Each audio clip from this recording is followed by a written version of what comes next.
నమస్కారం అండి. నేను doctor Naveen Kumar, consultant pediatrician, Ankura hospital, Gachibowli. ఈరోజు పిల్లల్లో న్యూమోనియాస్ అండ్ లంగ్ ఇన్ఫెక్షన్ గురించి మాట్లాడదాం అనుకుంటున్నాను. పోస్ట్ కోవిడ్ తర్వాత పిల్లల్లో న్యూమోనియాస్ కానీ, లంగ్ ప్రాబ్లమ్స్ కానీ, lung infections, lower respiratory infections అంటాం చాలా కామన్‌గా చూస్తున్నాము. సో, కోవిడ్ తగ్గిపోయాక వేరే అదర్ ఇన్ఫెక్షన్ కొంచెం ఇమ్యూనిటీ మారడం. So, there are different viral infections కానీ, బాక్టీరియల్ ఇన్ఫెక్షన్ కానీ చూస్తున్నాం పిల్లల్లో.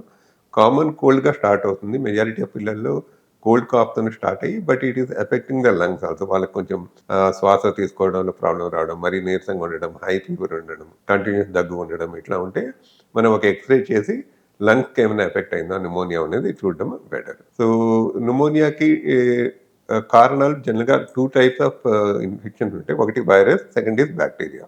సో, సీజనల్ ఇన్ఫెక్షన్స్ చలికాలము తర్వాత ఏదైనా చేంజ్ ఆఫ్ సీజన్ జనరల్‌గా ఎక్కువ వైరల్ ఇన్ఫెక్షన్ చూస్తుంటాం.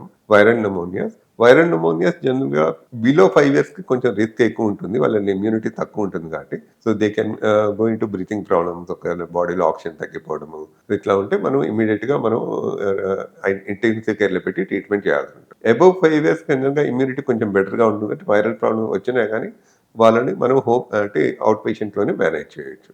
And bacterial infections depending on immunity of the body. So again సమ్మర్‌లో చూస్తుంటాము. చేంజ్ ఆఫ్ సీజన్‌లో కూడా చూస్తుంటాం.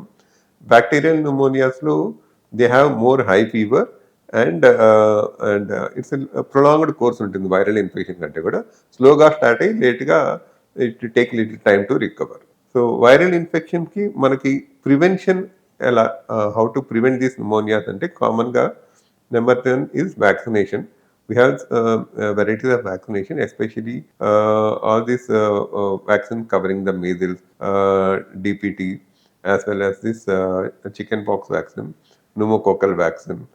So whatever these vaccines available will indirectly help in preventing the viral infection. Plus, especially the flu vaccine. Flu vaccine is you have to take for school-going children at least between 2 to 6 years of age every year. That is very important.